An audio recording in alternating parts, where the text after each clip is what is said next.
Welcome to the Whale Scout podcast, everyone. My name is Whitney Negebauer. Today we are joined by Joseph Bogaard with the Save Our Wild Salmon Coalition. And if you recall, we actually spoke earlier this year before the pandemic, and a lot has changed since then. And we were talking about sort of two separate processes that were going on. And so we are chatting today to get an update on those. The first was a federal environmental impact statement, and in a very tiny nutshell, and I'll let Joseph expand on this, the feds essentially decided to slightly modify their operations with spill and keep the 4 lower Snake River dams in place. And of course, all of us orca people out there and salmon people out there are really interested in the Columbia Basin because these fish are feeding our endangered southern resident killer whales. Joseph, can you explain a little bit more about this federal decision and what it means? Sure, and I'll back up a little bit and simply say, people may recall this has been a long-standing issue, salmon restoration in the Columbian snake system, and really the most critical issue, and it's been the toughest is whether or not to restore the lower Snake River and its salmon by removing its federal dams. And I think in this FEIS, the Federal Environmental Impact Statement process, that was sort of the elephant in the room. It was something that the FEIS it's supposed to be a comprehensive environmental review of different options, alternatives that can be used to address a problem. In this case, the problem is salmon and steelhead in the Columbia Basin that are threatened with extinction as a result of the federal hydro system, the biggest single human-caused source of mortality for Snake River, Columbia River fish by a long shot. And so the court found in 2016, Judge Simon down in Portland ordered. He found that the previous environmental impact statement, which was almost 20 years old now, was out of date and needed to be updated, and the feds were required, would be required to do this full comprehensive analysis of alternatives and develop based on that a long-term plan for recovering salmon that was finally going to work and be legal and restore these fish. The decision to do that came in 2016, or the requirement by the court to do that came in 2016, and many of us viewed this as a great opportunity for the region to come together, have a dialogue, figure out our options, and develop a solution that moves us all forward. Unfortunately, the federal agencies didn't see it that way, and of course, this is under the Trump administration. I think that in a nutshell, the FEIS proved to be a big disappointment. And a missed opportunity that really could have provided information and the foundation for some real solutions in the region. The court ordered it in 2016. You folks may remember there was a big public comment period when the draft EIS came out in February. Thousands of course, the pandemic was rearing its head at the same time and made public meetings impossible. And so there was a bunch of, online comments and organized telephone calls by the federal agencies. But the bottom line was it was an insufficient process, and it was compressed by the Trump administration under an executive order. And, people, I think, did a good job submitting all kinds of comment, grassroots comment, highly technical comment, and then the final came out in the end of July, so just about 5 weeks ago. I think the bottom line from the perspective of people outside of the agencies is, whether you were from the tribes I think a lot of folks, even in the utility sector, were unhappy with this. Many folks in the Orca, salmon, clean energy, and other advocacy communities were sort of highly dissatisfied. It was a again, a missed opportunity.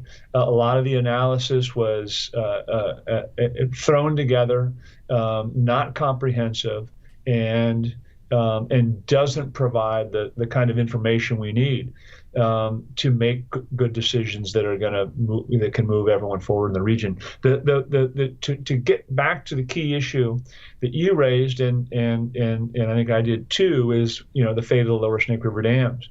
What the agencies decided, after looking at a number of different options, including increased spill. Spill is a operational measure that is used at the dams to help improve salmon survival for the young fish headed out to the ocean. It sends water over the tops of dams that helps get them to the ocean more quickly and more safely. While it's helpful as a short-term measure, I don't think spill, I think the scientists agree, is an effective long-term measure. And what's happened in recent years is the courts, at the request of advocates and the state of Oregon and Nez Perce tribe, has required the agencies to steadily ratchet up the levels of spill because fish need more help and because the agencies weren't doing enough, and their plans were being ruled illegal on this is I think the sixth plan, to be released, and from all accounts there will be litigation, and from all accounts from various quarters it is another illegal and inadequate plan. The preferred alternative, FEISs, EISs typically have a preferred alternative, and in this case, what the agencies set up as their preferred alternative is sort of increased spill along the lines of an interim agreement that was brokered between some of the federal agencies, the Nez Perce tribe, Oregon, and Washington, to increase spill in a flexible way in the spring months between 2019 and 2021. An interim plan, widely recognized as a short-term plan while the long-term plan got put in place. What the federal agencies did was embraced this short-term interim plan that was clearly inadequate to protect and restore these fish, and we're headed back into a new round of litigation.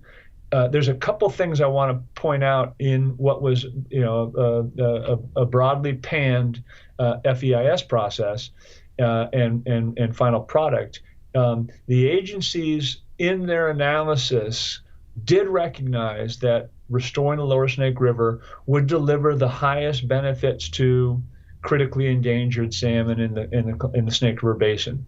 So we'll give them credit for that. They acknowledged that the tremendous benefits that restoring lower Snake River would have. They also acknowledged that their document, after 4 years of work and tens of millions of dollars in expense, wouldn't end the debate and wasn't delivering the solution that the region needs, and they highlighted and emphasized the need for continued regional conversation to come up with long-term solutions. So, on one hand, that's super frustrating that they undertook this exercise and knowingly delivered a product that didn't even attempt to meet the needs of the region. On the other hand, it properly recognizes where we need to go from here, and I do want to sort of turn to that, but I'll take a breath here, Whitney, and turn it back to you.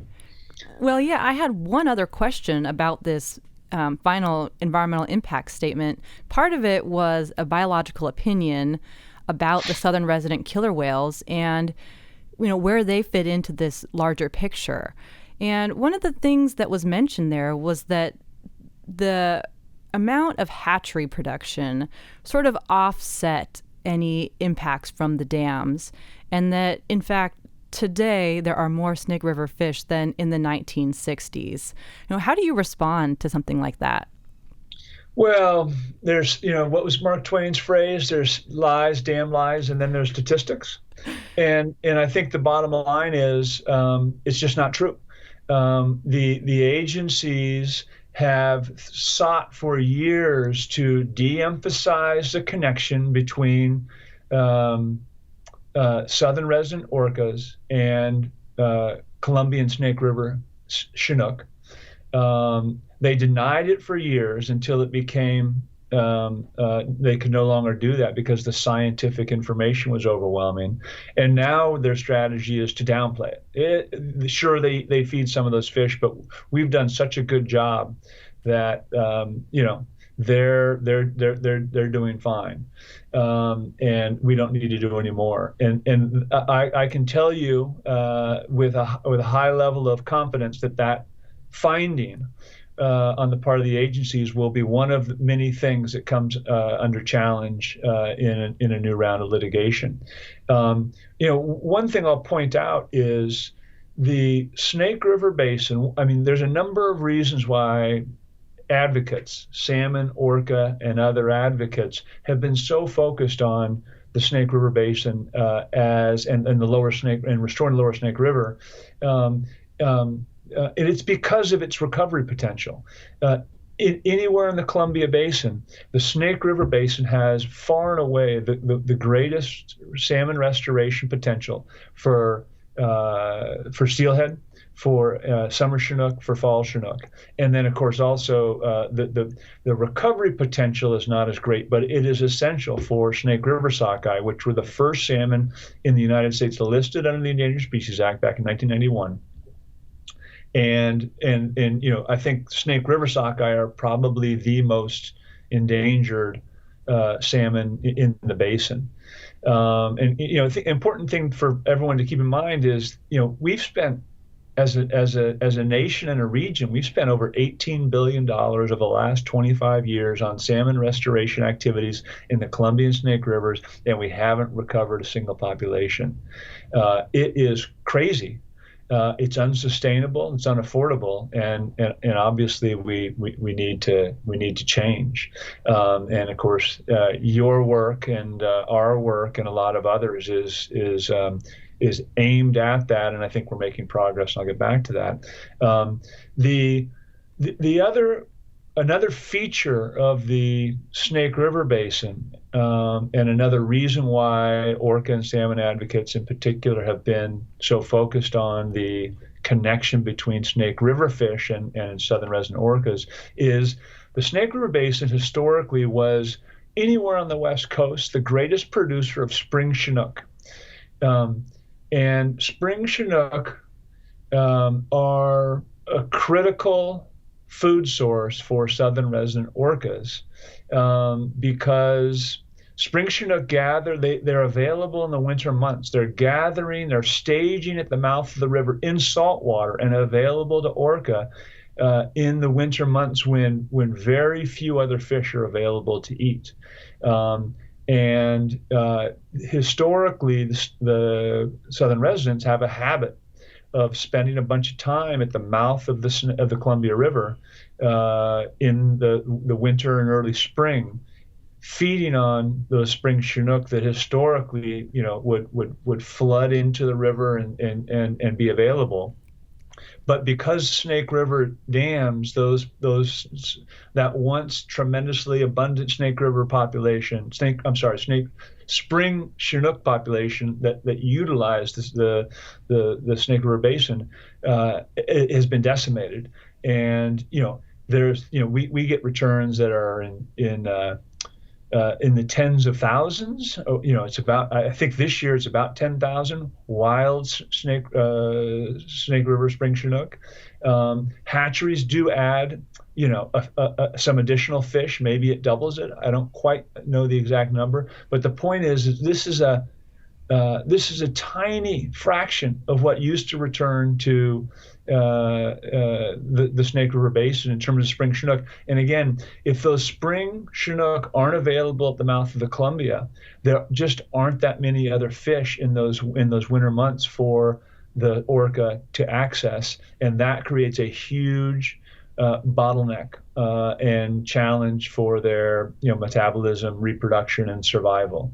And so I think that's a really important thing to emphasize. Of course, the feds ran roughshod over that fact.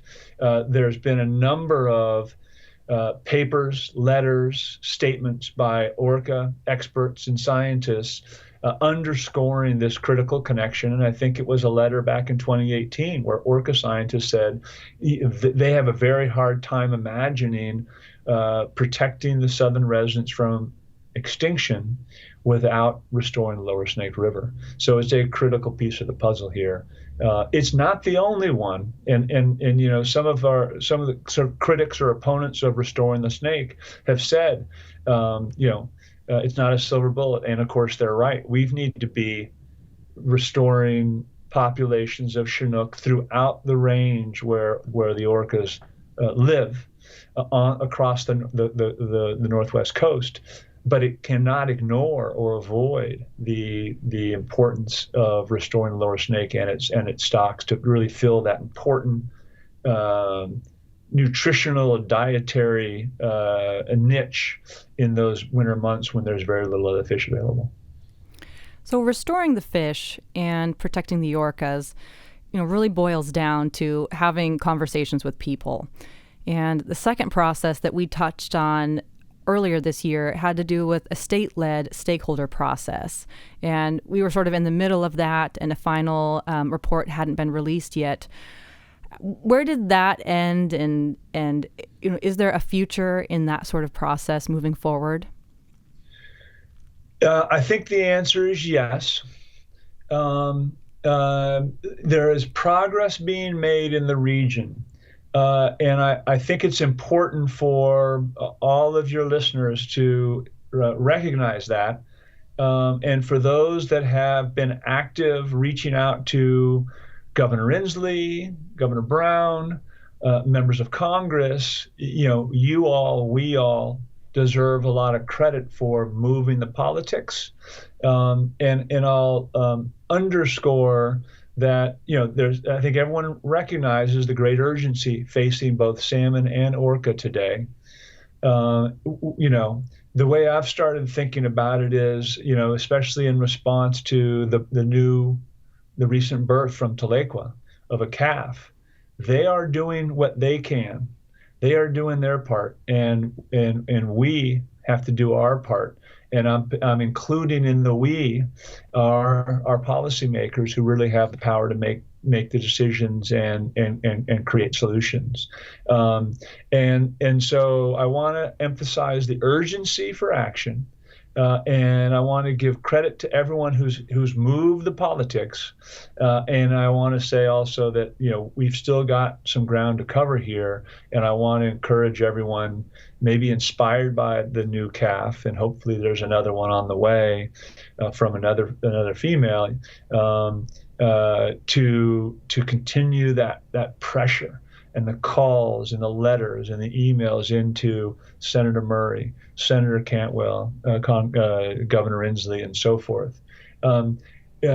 Returning back to the status of the stakeholder conversation, when we spoke last time, we discussed the Washington State stakeholder process, which is something that emerged out of the Orca task force that the governor convened several years ago. It got funded. It was debated and then fully funded by the legislature, which was a big battle and an important sign of political support and strength. And then it got implemented in fall of 2019 and winter of 2020. That process was led by a facilitator. Jim Kramer brought a lot of different folks together and began what's been a hard conversation. And I think Jim and Washington State and Governor Inslee deserve a lot of credit for the progress that was made in that conversation, bringing people together, if people listening, people sharing, and that set I think, a new tone in the region, not by itself, but it contributed to it, of people beginning to come together and try to figure out solutions that can work in both directions or in all directions. So that process ended in March. A report came out. It's publicly available, and the governor used some of the findings of that report in Washington State's comments around the FEIS, which I will note, Governor Inslee recognized that the FEIS, at least the DEIS, was inadequate. And he pointed towards the need for a bigger conversation that's focused on a larger set of goals, and that's one of those signs of political progress, right? Leadership starting to emerge on a topic that was a few years ago taboo and sort of untouchable by the political class. Because of the pandemic, funding for the second phase of a stakeholder process sponsored by Washington State was, basically withdrawn and focused on other important priorities. There's a lot of people and communities that are hurting right now, and a lot of programs have contracted in order to prioritize those needs. Having said that, there's a number of conversations that are continuing. Save Our Wild Salmon, I'm part of an ongoing conversation with a number of other conservation groups and almost a dozen utility leaders from across the Northwest that is working at understanding each other's needs and interested in exploring ways they can both be met. And if there are solutions that are different than what we've been trying, available moving forward. That's one conversation that's going on. My colleague Sam Mace, based in Spokane, and some others are involved in conversations with leaders and representatives in the agricultural sector, in the transportation sector, having similar dialogues and exploring solutions together. So there's a bunch of conversations going on. I think that there's trust building. These are slow. These are urgent conversations. They're critical, and they've been, I think, hampered a bit in our ability to make progress by COVID, which has made in-person meetings much more challenging than they would have been otherwise. And I think sometimes those in-person meetings, especially for new relationships, is very, very helpful. The other thing I'll point to, and those aren't the only sort of direct stakeholder conversations that are underway, but those are a couple of them. There's also the 4 states right now are working together and exploring ways to perhaps host a regional conversation looking at long-term solutions as a response to an FEIS that, as we've talked about, was widely panned by almost all interests in the region. Only a few folks really spoke out in support of that FEIS and the biological opinion or federal salmon plan that was based on the FEIS. And so, at this point, I'm not aware of any sort of public announcements around what the 4 govs are up to or the 4 states are up to. But I think we should stay tuned. I think this fall we might learn more. And I would then just emphasize, and I'll probably do it again before we part, the need for our elected officials, including Jay Inslee, Maria Cantwell, Patty Murray, to for contacts into them, pressing them for their leadership and engagement, working with other policymakers, working with the tribes, critical co-managers of the resource, working with stakeholders to develop solutions that are going to move us forward quickly, effectively, and together. Yeah, it sure seems like getting all the states together would make the clearest pathway forward. How, if people are inspired by Tahlequah's birth and they want to get involved right now, what do you think that they should do? So that's a good question. The four state just to clarify one point, the four state conversation, if it gets off the ground, is an important step. It's a demonstration of leadership emerging in the region that we haven't seen before and is much needed. Having said that, when it comes to the lower Snake, there are obviously a number of federal connections, and that means that there's going to be an important role for Congress to play in any kind of big regional solutions. And so I just want to emphasize that the governors stepping forward is a good thing. They need to hear that we don't have a lot of time, and that they need to work with urgency to develop solutions, big solutions that move everyone forward together in the lower Snake. And it's also important to recognize that the governors can't carry the day by themselves. There's a critical role for Congress. If we're going to restore the lower Snake River, it will require congressional involvement, leadership, support for a number of actions at the federal level. In part, it's going to require some funds.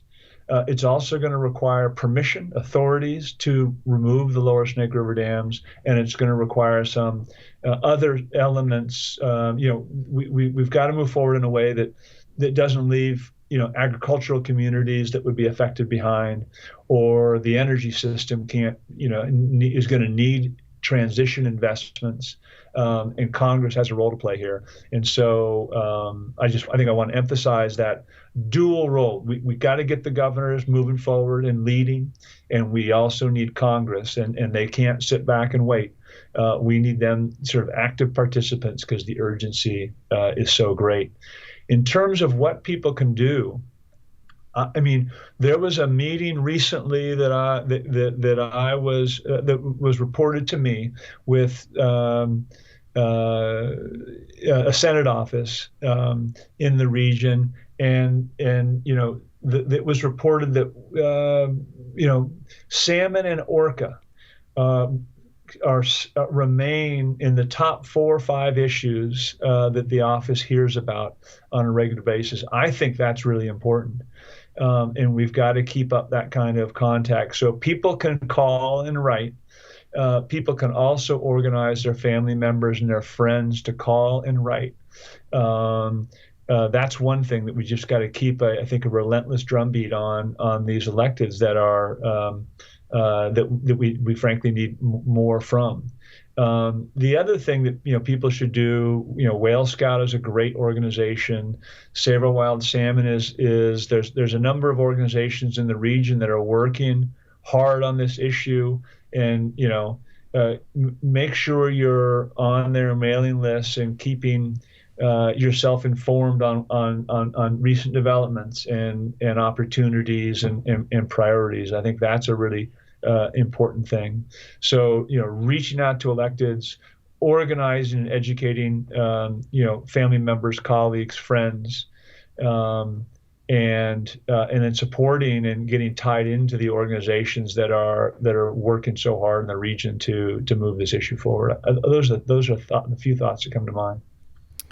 Yes, Whale Scout teamed up with a couple other organizations, and we sent a letter to Governor Inslee and other elected officials basically saying that the final environmental impact statement did not go far enough. And but also, it was encouraging, too, because Inslee has taken some really positive steps in the last couple of years protecting orcas and salmon, including advocating for a project on the Chehalis River that did not include a dam, right? So he's already making steps saying no new dams, right?